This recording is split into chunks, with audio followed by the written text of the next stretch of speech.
జాపాలి తీర్థం. తిరుమలకు వెళ్లిన ప్రతి భక్తుడు శ్రీవారి దర్శనానంతరం వెళ్లే ప్రధాన ఆలయాల్లో ఇది ఒకటి. తిరుమలకు సుమారుగా 5 కిలోమీటర్ల దూరంలో పాప వినాశనంకు వెళ్లే దారిలో ఉంటుంది పుణ్యతీర్థం. సింధూర అలంకరణతో ఒక చేతిలో గదను ధరించి కవచాలంకృతుడై భక్తులకు అభయమిస్తూ హనుమంతుల వారు దర్శనమిచ్చే ఈ క్షేత్రం గురించి ఈరోజు అనగనగాలో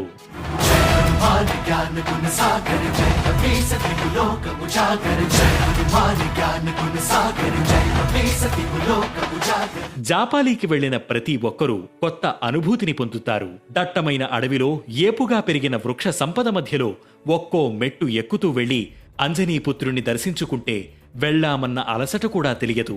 మామిడి చెట్లు, రావి చెట్ల మధ్యలో ఉండే జాపాలి ఆలయాన్ని చూస్తుంటే అక్కడే మనం కూడా ఉండిపోతే ఎంత బావుంటుందో కదా అనే అనుభూతి కలుగుతుంది. ఈ జాపాలి తీర్థానికి పురాణ ప్రాముఖ్యత కలిగిన చరిత్ర ఉంది. సాక్షాత్తు దేవతలు నడిచిన ప్రదేశంగా చెబుతారు. ఎందరో మహాత్ములు, యోగులు, సాధువులు తపస్సు చేసి తరించిన పవిత్ర స్థలమిది. హనుమంతుడి ఆలయం ఎక్కడ ఉంటే అక్కడ వానరాలు ఉండటాన్ని చూస్తాం కదా. ఇక్కడ కూడా ఆలయం చుట్టూ వానరాలే కనిపిస్తాయి. జాపాలి స్థల పురాణం.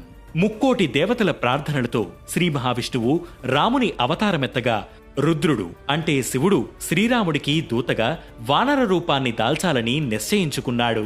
ఈ విషయం తెలిసిన జాబాలి అనే మహర్షి శివుడు హనుమంతుడి అవతారం దాల్చడానికి ముందే ఆ రూపాన్ని ప్రసన్నం చేసుకోవాలని ఎన్నో ప్రదేశాల్లో తపస్సు చేశారు. చివరికి వెంకటాచల క్షేత్రంలో జప హోమాన్ని చేశారు. దీంతో శివుడు అతని భక్తికి మెచ్చి సింధూర కవచం లేని హనుమంతుడి రూపాన్ని స్వయంభూగా వెలిసి చూపించాడు. జపం వల్ల హనుమంతుడు స్వయంభూగా వెలిశారు కాబట్టి ఈ స్థలం జాపాలి అయ్యింది. హనుమంతుడి కోసం తల్లి అంజనాదేవి తపస్సు చేసిన పవిత్ర ప్రదేశం కూడా జాపాలీనే.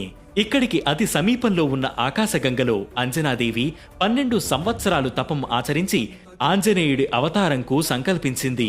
ఆమె తపస్సుకు మెచ్చి వాయుదేవుడు ఫలమివ్వగా ఆ ఫలాన్ని తిన్న అంజనాదేవి గర్భం దాల్చి ఆంజనేయుడికి జన్మనిచ్చింది. అలా ఆ జాపాలి క్షేత్రాన్ని ఆంజనేయ జన్మస్థలంగా కూడా చెబుతారు. అంజనాదేవి తపస్సు చేసి ఆంజనేయుడికి జన్మనివ్వడంతో వెంకటాద్రి అంజనాద్రి అయినట్టు స్థల పురాణం చెబుతోంది.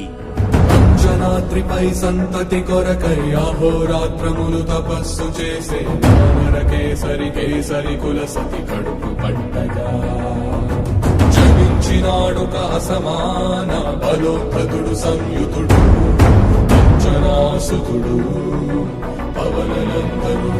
15వ శతాబ్దంలో విజయ రాఘవరాయలు ఈ ఆలయాన్ని నిర్మించినట్లు శాసనాలు చెబుతున్నాయి. శ్రీరాముడు సందర్శించిన తీర్థం. రావణుడిని సంహరించిన తర్వాత శ్రీరాముడు సీతాదేవి సమేతంగా అయోధ్యకు వెళ్లే ముందు జాపాలి తీర్థంలో విడిది ఉన్నట్లు మరో కథ కూడా ప్రాచుర్యంలో ఉంది. అలా విడిదిలో శ్రీరాముడు స్నానం చేసిన తీర్థానికి శ్రీరామతీర్థమని, సీతాదేవి జలకమాడిన తీర్థానికి సీతా తీర్థమని పేర్లు పెట్టారు. అవి ఆలయానికి తూర్పున ఒకటి, పడమర దిక్కున ఒకటి ఉన్నాయి. ఇక్కడి రామగుండంలో స్నానమాచరిస్తే వాగ్దోషాలు తొలగిపోతాయని అంటారు.